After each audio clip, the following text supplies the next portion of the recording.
Hello बच्चों, welcome to the part 2 of language of chemistry.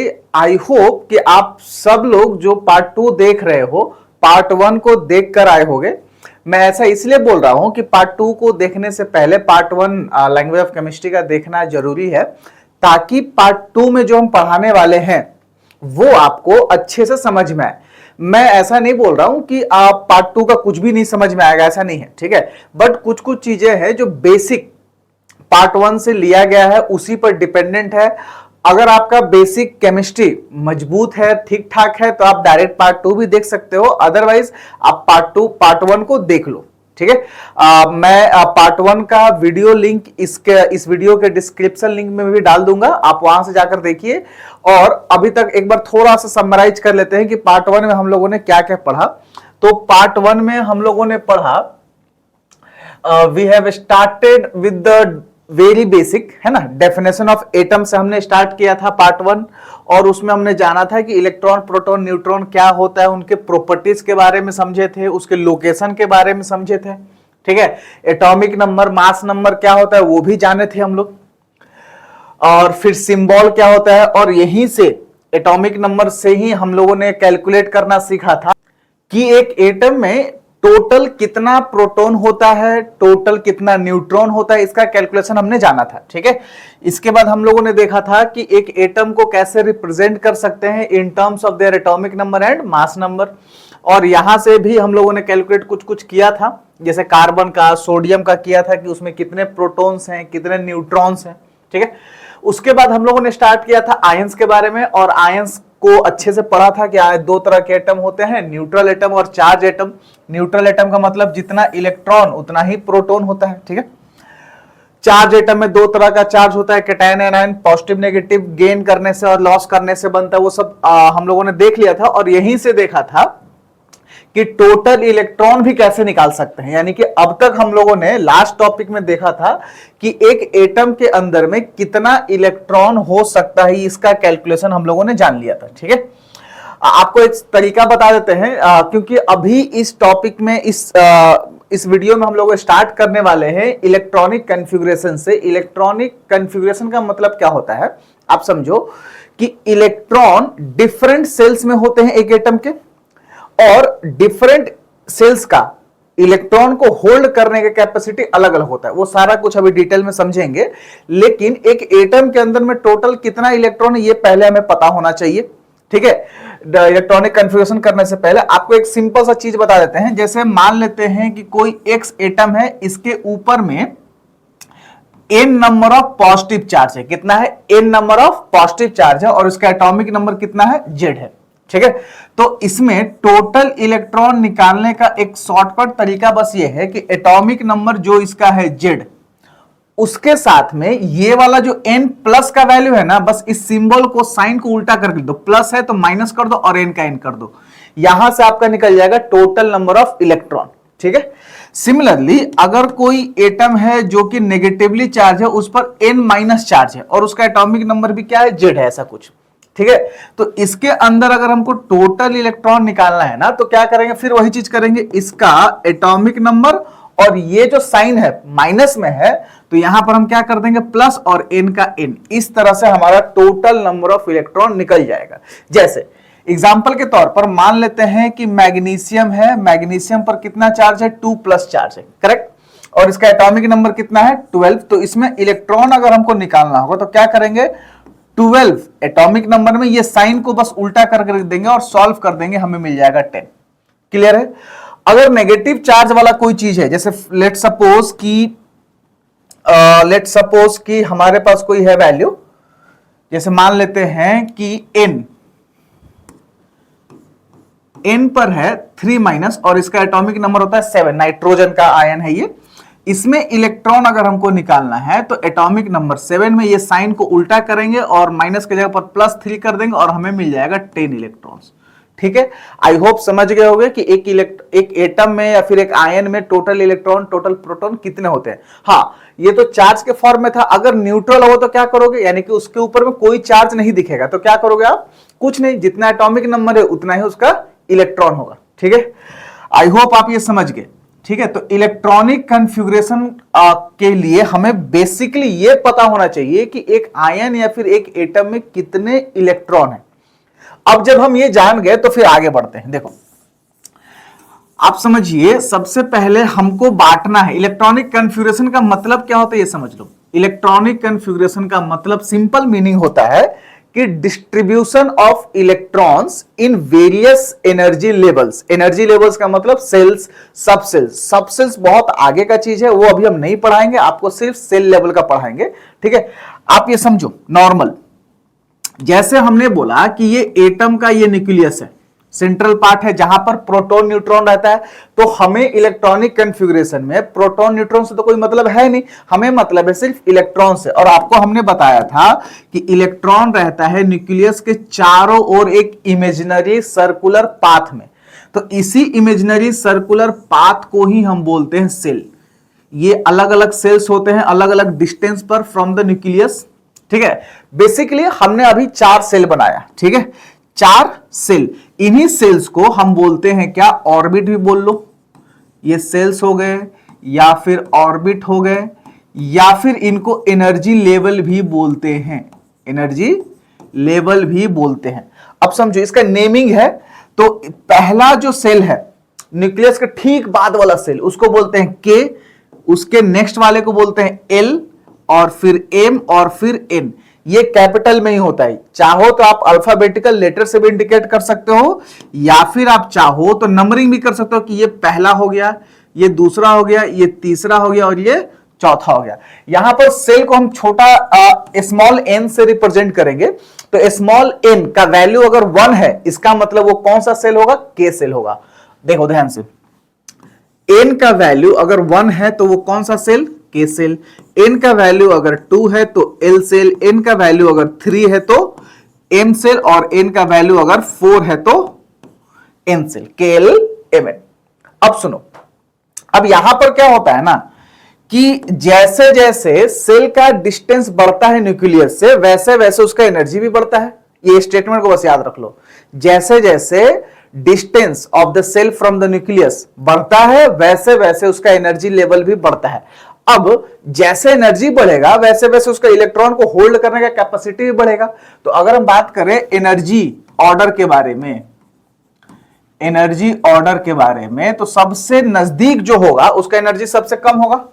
ठीक है, तो के एल एम एन, फिलहाल हमने इसी 4 एनर्जी के बारे में बात किया है सेल के बारे में। तो ऐसे एनर्जी होगा, सबसे हाईएस्ट एनर्जी किसका होगा, एन का होगा।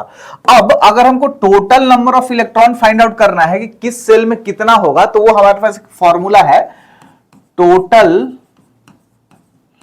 Number of electron in nth shell. किसी n सेल का मतलब n का वैल्यू 1 2 3 किसी भी, तो उसका फॉर्मूला होता है 2n²। n का मतलब नंबर ऑफ सेल। n क्या है, n इक्वल टू 1 2 3 4, जहां पर 1 का मतलब हो गया k सेल, 2 का मतलब l सेल, 3 का मतलब m, 4 का मतलब n सेल। ऐसे ही है। ठीक है, तो अगर इसको सॉल्व करना चाहें तो हमें दिख जाएगा, आप सिंपल सा मैथ्स लगाओ, k l m n। तो के एल एम एन में मैक्सिमम इलेक्ट्रॉन कितने हो सकते हैं, 2 1 का स्क्वायर, 2 2 का स्क्वायर, 2 3 का स्क्वायर, 2 4 का स्क्वायर। क्यों 2 1 2 3 4 क्यों लिखे, क्योंकि के लिए एन का वैल्यू क्या होता है 1। इसी तरह से एम के लिए एन का वैल्यू क्या होता है 3 होता है। ठीक है, जब आप इसको सॉल्व करोगे तो आपको मिलेगा यहां पर 2, यहां पर मिल गया 8, यहां पर मिल गया 18, और यहां पर मिल गया आपको 32। इसका मतलब यह है कि के में मैक्सिमम इलेक्ट्रॉन 2 हो सकता है, एल में मैक्सिमम इलेक्ट्रॉन 8 हो सकता है, एम में मैक्सिमम इलेक्ट्रॉन 18 हो सकता है, और एन में मैक्सिमम इलेक्ट्रॉन 32 हो सकता है। ठीक है, तो इसी तरह से हम इलेक्ट्रॉन का डिस्ट्रीब्यूशन करेंगे। अब हमें पता चल गया कि किस सेल में कितना इलेक्ट्रॉन हो सकता है, तो हम इलेक्ट्रॉन को भरना स्टार्ट करेंगे। लेकिन यहां पर थोड़ा सा एक ट्विस्ट है, क्योंकि हम एक लिमिटेड क्लास 9 तक के लेवल पर पढ़ रहे हैं, उसमें सब सेल्स के बारे में नहीं समझना है। तो थोड़ा सा इलेक्ट्रॉनिक कॉन्फ़िगरेशन में, डिस्ट्रीब्यूशन में, है ना, थोड़ा सा पैटर्न में चेंजेस आएगा। आप उस चेंजेस को बस याद रखना। देखो ध्यान से, तरीका यह है ना कि ये के है, L M और N। हमने आपको बोला कि इलेक्ट्रॉनिक कन्फिग्रेशन का मतलब होता है कि इलेक्ट्रॉन्स को डिफरेंट एनर्जी लेवल्स में डालना। तो सबसे पहले जो लोअर एनर्जी का होगा ना, उसमें इलेक्ट्रॉन पूरा भरेंगे, फिर नेक्स्ट एनर्जी वाले, फिर उसके बाद नेक्स्ट। जब ये पूरा भरेगा तब उसके बाद नेक्स्ट। ठीक है, तो अगर कोई x इलेक्ट्रॉन है, उसमें एक सर्टेन नंबर ऑफ इलेक्ट्रॉन है, तो हम यहां पर सबसे पहले डालेंगे 2, फिर डालेंगे 8, फिर डालेंगे 18, फिर डालेंगे 32। ऐसा करके जाना चाहिए था, लेकिन 9th क्लास तक 10th क्लास तक हम लोगों को सिर्फ इलेक्ट्रॉनिक कन्फिग्रेशन पढ़ना है 20 एलिमेंट तक के बारे में। तो आपको एक शानदार से एक बढ़िया सा तरीका बताते हैं। ठीक है, ज्यादा दिमाग नहीं लगाना है आपको। ठीक है, मैं जो बोल रहा हूं वही सिर्फ फॉलो करो, आपका सारा कुछ काम बन जाएगा। ठीक है, करना कुछ नहीं है। मान लेते हैं कि मान लेते क्या, यही आपको पैटर्न फॉलो करना है। आपके पास अगर 20 इलेक्ट्रॉन है, मैक्सिमम 20 ही इलेक्ट्रॉन हो सकता है। क्यों? क्योंकि हम लोगों को मैक्सिमम एलिमेंट कितना पढ़ना है, 20 तक का ही पढ़ना है। ठीक है, कैल्शियम तक का। तो अगर मैक्सिमम 20 इलेक्ट्रॉन है तो कैसे भरोगे समझ लो। सबसे पहले यहां पर 2 पूरा भर देना, दूसरा पहला सेल है। ठीक है, इसके बाद दूसरा का कैपेसिटी 8 है तो 8 भर देना। क्यों? क्योंकि हमारे पास तो 20 इलेक्ट्रॉन है, तो 20 में से 2 यहां पर डाल दिए के में। उसके बाद हमारे पास बचा 18 इलेक्ट्रॉन, 18 में से 8 यहां पर डाल दिए। समझ गए? इतना कोई दिक्कत नहीं। अब क्या करना है ना, इसी को रिवर्स कर देना है। यहां पर ये 8 है तो यहां पर 8 कर देना, यहां पर फिर ये 2 कर देना। देखो ऐसे मिरर टाइप दिख रहा है ना, ये मिरर, यही आपको फॉलो करना है। 2882 इतना ही आपको भरना है। अगर आपके पास मान लेते हैं फॉर एग्जांपल कि 15 इलेक्ट्रॉन है, फास्फोरस है, तो 15 इलेक्ट्रॉन को कैसे भरोगे समझ लो। यहां पर 2 भर दिए, यहां पर 8 भर दिए, तो 2 8 कितना हो गया 10। अब यहां पर कितना भरेंगे, 5 ही बचा है ना, 5 भर दिए। सिंपल सा चीज है, 285। यहां पर क्या भरेंगे 288 और उसके बाद 2 वहां पर चल जाएगा। ठीक है, ये अगर आपके पास मान लेते हैं 7 इलेक्ट्रॉन है तो क्या करोगे, 2 यहां पर और 5 यहां पर। जब ये पूरा 8 होगा तभी नेक्स्ट में जाएंगे, और जब ये 8 होगा तब यहां पर जाएंगे। ये पूरा एप्लीकेबल है सिर्फ 20 इलेक्ट्रॉन तक के बारे में ही। आप ये ध्यान रखिए, जब पूरा हम पीरियोडिक टेबल के बारे में पढ़ाएंगे किसी लेक्चर में, तो वहां पर एग्जैक्ट इलेक्ट्रॉनिक कन्फिग्रेशन जो होता है ऑफबाउ प्रिंसिपल के हिसाब से, उस एनर्जी लेवल के हिसाब से हम पढ़ा देंगे। लेकिन फिलहाल लैंग्वेज ऑफ केमिस्ट्री में सिर्फ हम इतना ही रखेंगे, अप टू 20 एलिमेंट तक ही। पहले आप इतना कवर करो, फिर उसके बाद हम लोग देखेंगे आगे। ठीक है, चलो तो करते हैं इलेक्ट्रॉनिक कन्फिग्रेशन कैसे होगा। आपको याद रखना है, सबसे पहले आपको एलिमेंट्स याद होना चाहिए एटलीस्ट 20 तक सीक्वेंस में। ठीक है, कि कितना उसका सिंबल क्या होता है, उसका एटॉमिक नंबर क्या होता है। यहां पर अभी हमने एलिमेंट्स में सिर्फ सिंबल लिखा है, नाम आप लिख लोगे और नाम हम बोलेंगे भी। ठीक है, जैसे देखिए यहां पर हम लिखे हैं, जो एलिमेंट्स लिखे हैं वो एक प्रॉपर सीक्वेंस में ही लिखे हैं, एटॉमिक नंबर के हिसाब से ही लिखे हैं। यानी कि इसका एटॉमिक नंबर अगर हम बात करें, देखो ऐसे एटॉमिक नंबर 1। ठीक है, हाइड्रोजन का एटॉमिक नंबर 1 1 2 ऐसे 1 2 3 4 5 6 7 8 9 और ये 10। ठीक है, क्या हो रहा है, अच्छा कोई नहीं, समझ गए ना, आई होप समझ गए। ठीक है, अब सारा का सारा देखो न्यूट्रल है, सारा का सारा क्या है न्यूट्रल, एक भी चार्ज नहीं है। तो न्यूट्रल का मतलब क्या होता है कि उसमें इलेक्ट्रॉन उतना ही होगा जितना कि उसमें प्रोटॉन है, और प्रोटॉन कितना होगा जितना कि उसका एटॉमिक नंबर है। ठीक है, तो अब हमारे पास है सिर्फ और सिर्फ हाइड्रोजन की बात करें तो एक ही इलेक्ट्रॉन है ना, तो हाइड्रोजन में जब एक इलेक्ट्रॉन है तो सबसे पहला के से स्टार्ट करेंगे और सिर्फ एक लिख देंगे। सिंपल सा चीज है, हो गया, इलेक्ट्रॉनिक कन्फिग्रेशन हो गया। ये वाला सेक्शन वैलेंसी का नेक्स्ट टॉपिक में पढ़ाएंगे, और उसको फिर यहां पर हम लगा देंगे कि किस एलिमेंट का कितना वैलेंसी होता है। फिलहाल हम कन्फिग्रेशन तक करेंगे, एन तक। ठीक है, चलो देखो, हाइड्रोजन में एक इलेक्ट्रॉन तो के में डाल दिए एक, सिंपल सी चीज है। हीलियम में बाबू 2 इलेक्ट्रॉन है, तो 2 इलेक्ट्रॉन के लिए के का कैपेसिटी कितना है, 2 इलेक्ट्रॉन का तो है ना, तो हम 2 इसमें डाल दिए, सिंपल सा चीज। लिथियम का होता है 3 इलेक्ट्रॉन का कैपेसिटी, सॉरी लिथियम में 3 इलेक्ट्रॉन होते हैं क्योंकि एटॉमिक नंबर उसका 3 है। तो हम यहां से डालना स्टार्ट करेंगे तो के में डाल देंगे 2, क्योंकि के में 3 तो जा नहीं सकता है, तो सिर्फ बोलेगा भाई हमको 2 ही दे दो, और एक जो है वो नेक्स्ट एनर्जी लेवल वाले में भर देंगे। सिंपल, ठीक है, बढ़िया, समझ में आया। अब बेरिलियम में देखो, बेरिलियम में 4 इलेक्ट्रॉन है तो यहां पर 2 लिख दिए और 2 फिर यहां पर डाल देंगे, 2 2 4। बोरोन में 5 होता है तो 2 यहां पर और 3 यहां पर। कार्बन में 6 होता है तो 2 कॉमा यहां पर 4। नाइट्रोजन के लिए क्या करेंगे, 2 और 5। ऑक्सीजन के लिए 2 6। फ्लोरीन यानी 9 है तो यहां पर कर दिए 2 और यहां पर कर दिए 7। 7 और 2 9। नियोन 10 है तो हम कर दिए यहां पर 2 और यहां पर 8।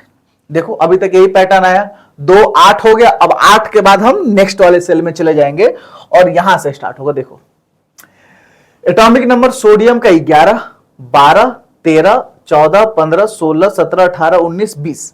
Sodium, magnesium, aluminium, silicon, phosphorus, sulphur, chlorine, argon, ये रहा अपना पोटेशियम और कैल्शियम। ठीक है, तो अगर सोडियम के बारे में बात करें तो 11 इलेक्ट्रॉन है तो 11 को कैसे डालेंगे, यहां पर बाबू देखो 2 डाल दिए, 8 यहां पर डाल दिए, 10 डाल दिए। अब ये बोलेगा कि नहीं नहीं 8 हमको मत, 8 से अधिक मेरा कैपेसिटी नहीं है, तो अब नेक्स्ट वाले में डाल दो, तो यहां पर डाल देते हैं 2 8 1।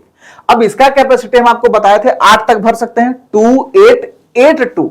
तो एम में मैक्सिमम अभी कितना डाल सकते हैं, 8 डाल सकते हैं, तो डालते जाएंगे। मैग्नीशियम 12 है तो 2 8 2। एल्यूमिनियम में 2 8 3 2 8 4, क्योंकि सिलिकॉन में 14 इलेक्ट्रॉन है सब। ठीक है, 2 8 5 2 8 6 2 8 7। आर्गन के लिए 2 8 और ये 7 जो होगा वो यहां पे होगा, है ना, और यहां पर फिर हो गया 8। ये आर्गन का 2 8 8। अब 2 8 8 तक आ गया, अब बोलेगा कि अगले में 2 डाल दो, ऐसा है ना। तो पोटेशियम में कितना इलेक्ट्रॉन, 19। तो ये हो गया बाबू देखो 2 8 8 और यहां पर डाल देंगे एन वाले सेल में 1। और कैल्शियम का फिर यहां पर कर देंगे 2 8 8 और ये रहा 2। So this is how you have to do electronic configuration up to the 20 elements. ठीक है, आई होप कि आप ये समझ गए होंगे अच्छे से। अगर नहीं समझ में आया तो पीछे रिवाइंड करके एक बार वापस से देखो।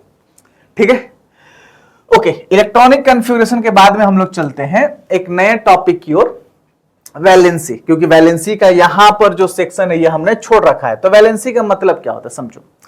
वैलेंसी का मतलब एक सिंपल सा बता दें, वैलेंसी का मतलब होता है combining capacity of an element. क्या होता है, combining capacity of an element. ठीक है, ध्यान से समझो। एक होता है इनर्ट, इनर्ट गैस। क्या होता है, इनर्ट गैस, या फिर इसको हम लोग बोलते हैं नोबल गैस। 20 एलिमेंट तक में नोबल गैस सिर्फ 3 है। क्या है, हीलियम है, नियॉन है और आर्गन है। हीलियम है, नियॉन है और आर्गन, यही 3 या नोबल गैस है जो कि मोस्ट स्टेबल फॉर्म में होते हैं। क्या होते हैं, मोस्ट स्टेबल फॉर्म है। बाकी का 20 में से सिर्फ इन 3 को छोड़कर सारे के सारे क्या है, अनस्टेबल। तो ऑब्वियस सा बात है ना कि जो भी अनस्टेबल है वो चाहेगा कि हम भाई इनके तरह स्टेबल बन जाए। ठीक है, इनके तरह क्या बन जाए, स्टेबल बन जाए। तो वो सारे अनस्टेबल वाले क्या करते हैं ना कि देखते हैं कि उनसे नजदीक का स्टेबल वाला इनर्ट गैस कौन सा है।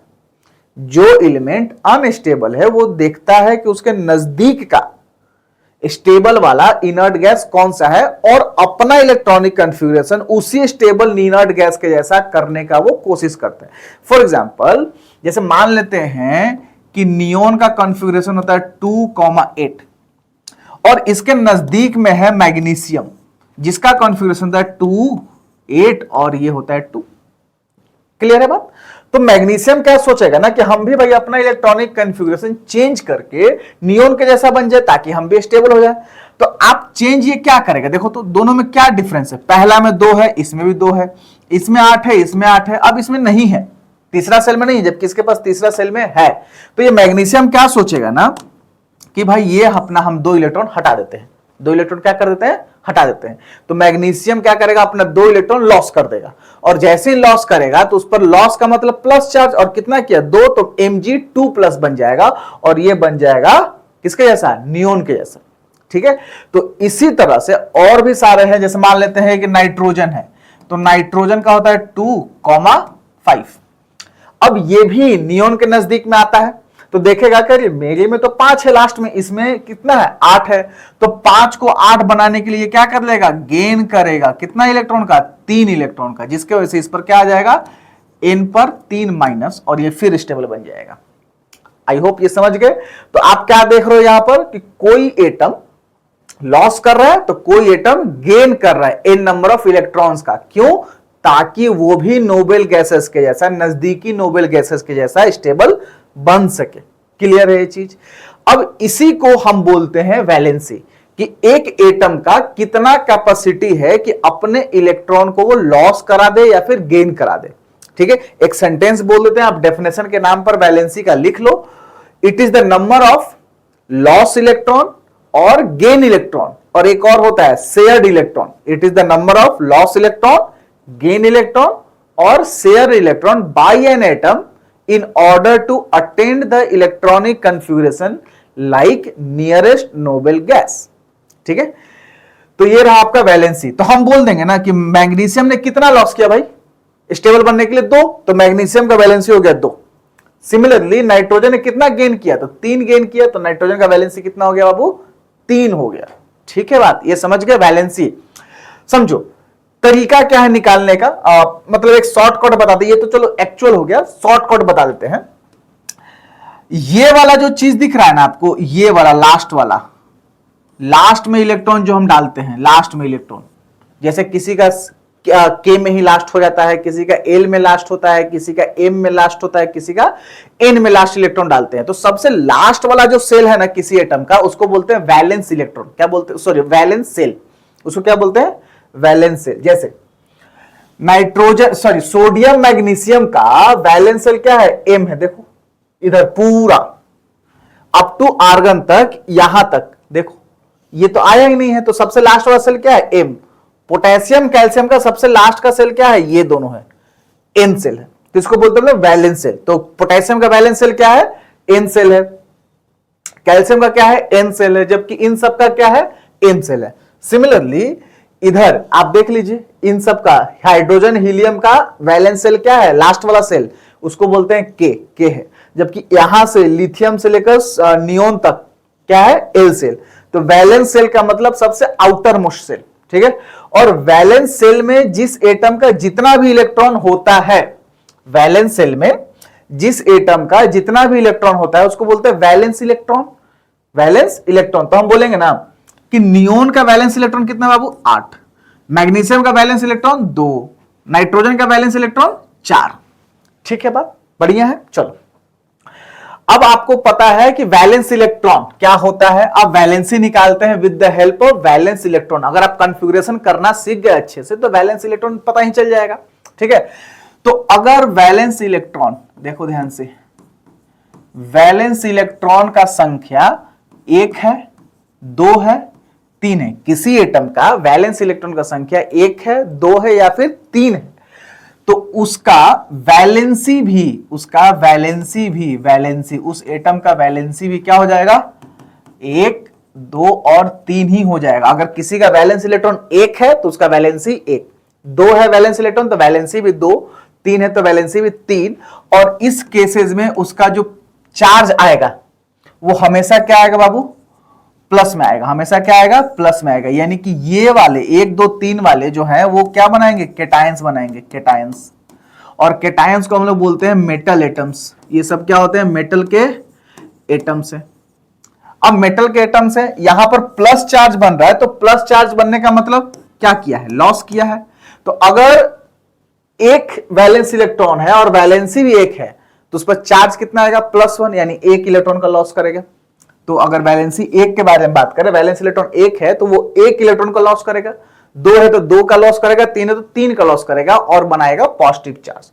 तो ये क्या करते हैं, लॉस करते हैं। ठीक है, और मेटल एटम क्या करता है, मेटल एटम भी करता है लॉस इलेक्ट्रॉन, तो कैटायंस बनते हैं। ठीक है, अब दूसरा कैटेगरी ये है कि अगर वैलेंस इलेक्ट्रॉन का संख्या 4 है, 5 है, 6 है, 7 है। तो इस केस में इसका जो वैलेंसी होता है वो हम ऐसे डिसाइड करते हैं कि 8 में से वैलेंस इलेक्ट्रॉन को माइनस कर देते हैं। वैलेंस इलेक्ट्रॉन को माइनस कर देंगे तो क्या होगा, देखो 8 में से 4 को माइनस करोगे 4 बचेगा, 8 में से 5 को माइनस करोगे 3, 6 को माइनस करोगे 2, 7 को माइनस करोगे 1, तो हम बोलेंगे कि ये वैलेंसी है। अगर किसी एटम का वैलेंस इलेक्ट्रॉन का संख्या 4 है तो उसका वैलेंसी 4, वैलेंस इलेक्ट्रॉन का संख्या 5 है तो उसका वैलेंसी 3, 6 है अगर वैलेंस इलेक्ट्रॉन तो वैलेंसी 2, 7 है वैलेंस इलेक्ट्रॉन तो वैलेंसी 1। अब यहां पे ये क्या करता है ना कि ये नेगेटिव चार्ज बनाता है, सारा का सारा नेगेटिव चार्ज बनाएगा, और जब नेगेटिव चार्ज बनाएगा तो उसको हम बोलते हैं एनायन। एनायन फिर यानी नेगेटिव कैसे बना, तो गेन करके, और गेन करने का टेंडेंसी को बोलते हैं, वो होता है नॉन मेटल के एटम्स, नॉन मेटल्स के एटम होते हैं। तो इन शॉर्ट मेटल के एटम पर चार्ज पॉजिटिव रहेगा, नॉन मेटल के एटम पर चार्ज नेगेटिव रहेगा। ठीक है, समझ गए। चलो अब देखते हैं वैलेंसी वाला सेक्शन को फिल करें। देखो वैलेंसी वाले सेक्शन को अगर हम फिल करना चाहें तो यहां पर वैलेंस इलेक्ट्रॉन का संख्या 1 तो वैलेंसी भी 1, वैलेंस इलेक्ट्रॉन का संख्या 2 तो यहां पर होना चाहिए था 2, लेकिन ये तो नोबेल गैस है, और नोबेल गैसेस का वैलेंसी हमेशा क्या होता है 0, तो 2 नहीं होगा 0 होगा। और हमने आपको बताया कि अगर किसी का वैलेंस इलेक्ट्रॉन का संख्या 1 है तो वो प्लस चार्ज बनाएगा और वो मेटल होगा। एक्सेप्शन है इसमें हाइड्रोजन, हाइड्रोजन का वैलेंसी 1 तो होता है लेकिन ये नॉन मेटल का एटम है और इसीलिए ये नेगेटिव चार्ज बनाता है -1। ठीक है, +1 भी बनाता है, वो आगे केस में समझेंगे, लेकिन फिलहाल नॉन मेटल है ये, तो इसीलिए हम मान के चलेंगे वैलेंसी उसका 1 होता है, लेकिन ओवरऑल चार्ज इस पर क्या जाएगा -1। और ध्यान रहे एक चीज, वैलेंसी हमेशा नंबर होता है, -1 + 2 नहीं होता है, केवल 2 होगा या तो केवल 1 होगा, ऐसा माइनस प्लस नहीं लिखना। ठीक, चलो बात करें। अब यहां से आपका जो बताएं वो फॉलो होगा। लिथियम 1 है, 2 है, 3 है, तो इसका वैलेंसी भी कितना 1 2 3। अब यहां से 2 3, अब यहां से वैलेंस इलेक्ट्रॉन का संख्या 4 5 6 7 है, तो 8 में से माइनस करो, तो यहां पर वैलेंसी कितना आएगा कार्बन का 4, इसका 5, सॉरी इसका हो जाएगा 3, इसका हो जाएगा 2, इसका हो जाएगा 1। देखो कहां शिफ्ट हो जा रहा है यार। नाइट्रोजन के वैलेंस इलेक्ट्रॉन का संख्या 5, तो 8 में से 5 घटाओगे तो कितना बनेगा 3। ऑक्सीजन का 6 है तो 6 में से 8 में से 6 घटाओगे तो बनेगा 2। फ्लोरीन का 7 है तो 1 बन जाएगा, और नियोन तो नोबेल गैस है तो नोबेल गैस के केस में 0 हो जाएगा, नोबेल गैस का वैलेंसी 0 होता है।